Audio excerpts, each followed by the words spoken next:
Every year, Americans celebrate Veterans Day. But did you know since 1944, St. Louis has set aside one day to honor one soldier in particular? December 12th is Wendell Oliver Pruitt Day. The name may sound familiar, but who was the man behind it, and why was he so celebrated for decades? Pruitt was part of the first black flying unit known as the Tuskegee Airmen. They were a distinguished group who enlisted in the Army Air Corps Cadet Flying Program in 1941 and trained in Tuskegee, Alabama. Well, he's from St. Louis. He came from the Ville. That's where he was brought up, and he came from a family of 10. Wendell was the youngest of Elijah and Melanie Pruitt's large brood. Born in 1920, he attended Sumner High School and briefly studied at what is now Harris Stowe State University. He transferred to Lincoln University in Jefferson City, known in the 1940s as the Black Harvard of the Midwest, and where military traditions run deep.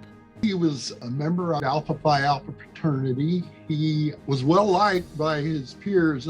There were several articles, after his passing, people reminiscing about him, and very popular on campus. At the time, Lincoln University was one of 3 black colleges that conducted civil pilot training and is the institution that laid the foundation for Pruitt's career. And he only had like a month and a half to go to finish his degree, but he heeded the call like a lot of other young men did on this campus. And it's just amazing how they sacrificed themselves for their country. Pruitt was already a licensed pilot when he enlisted. Just 2 years earlier, blacks were not allowed to fly until President Roosevelt relented under pressure and ordered the civilian pilot training program. Pruitt's red-tail plane was christened Alice Joe after his fiancée. This displayed downtown at Soldiers Memorial History Museum pictures Pruitt handing a ring over for safekeeping. That ring was left with his mechanic, or the young man that took care of his airplane every time he went on a mission. Known to be a quiet man, Pruitt's fellow airmen describe him as being fierce in the air. He was credited with shooting down 3 enemy planes and destroying 8 others on the ground. But it was what happened flying over the Adriatic Sea in the Mediterranean when Pruitt and his wingman, Lieutenant Lee Archer, earned the moniker the Gruesome Twosome. He'd pull ahead and I'd pull right behind him and try to stay on him.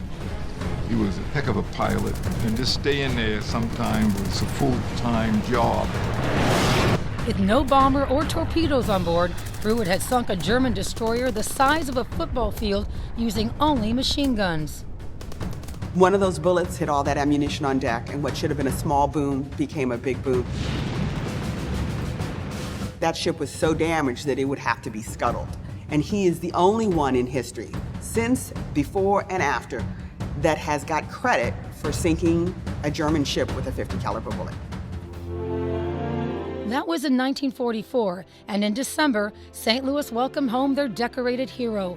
Posters were put up all over the city. A parade was planned, but cold weather forced the celebration inside City Hall. His niece, Judith Pruitt, proudly recalls this picture of her grandmother Melanie attending the ceremony with then-Mayor Aloysius Kaufman. Some of the people that knew him that said when he visited the schools and everything, he was so kind and quiet, but never into self at all. To me, is to me the most important thing. I liked his humbleness. Captain Pruitt told his family he was anxious to return to action, flying over Europe, but his transfer was delayed due to the death of President Roosevelt. Instead, he was sent back to Tuskegee to instruct new fighter pilots. The last time he came back, he told my mother, he said, these airplanes are really bad news, because they gave them the worst airplanes, just kind of junk, but they flew them. And he said when he goes up in the air, it feels like he's flying in a casket. Those were prophetic words. In April 1945, Captain Pruitt took a student up in a trainer plane. It crashed and both were killed. Pruitt was only 24 years old. Judith doesn't have many mementos of her famous uncle and cherishes a letter a neighborhood friend sent to his mother back in 1945. I was, of course, sorry to hear of Wendell's death, and it's indeed too bad that his Army career had to end up like that. I suppose, though, that's a pilot sticking to that kind of business for such a long period. But St. Louis would not forget their hero. In the 1950s, his name, along with local Congressman William Igoe, was lent to the ill-fated federal housing project called Pruitt-Igoe. In 1984, the Pruitt Military Academy was established, but is now known as the Pruitt Charter School. And in 2007, President George Bush awarded all Tuskegee Airmen the Congressional Gold Medal, which Judith proudly keeps. And to further her uncle's legacy, Judith and her mother helped raise money for a mural by local artist Solomon Thurman, which celebrates the history of Black Americans in flight. Anyone passing through Terminal 1 at Lambert Airport can spot Captain Pruitt, his wingman, and the Red Tail fighter plane. Captain Wendell Oliver Pruitt is buried at St. Peter's Cemetery in Normandy, Missouri.